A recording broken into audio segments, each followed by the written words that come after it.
हाम्रो जगतकाली पखुवा देवी पञ्चकन्या पखुवा देवीको देवी थानमा चाहिँ पूजा गर्ने चलन छ। यहाँ चाहिँ पहिलादेखि धेरै विश्वास गरिन्छ। यहाँ धारा यहाँ माथि केही पनि छैन, पानी मूलहरू, तर यहाँ कस्तो सत्यले पानी ढुङ्गाको फुटेर झरेको छ।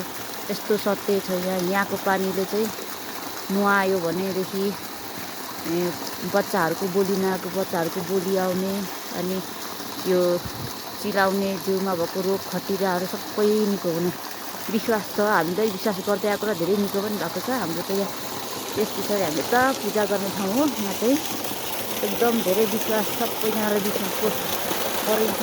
विश्वास गरेअनुसार सबै कुरा पखुवा देवीले पुरा पनि गरिदिनुहुन्छ। म चाहिँ धेरै पहिला पनि आउँछु, अनि अहिले चाहिँ अब हामी धेरै भएको थियो नआएको। अनि अहिले चाहिँ अब हामी दर्शन गर्नु भनेर आएको भएको पनि छु।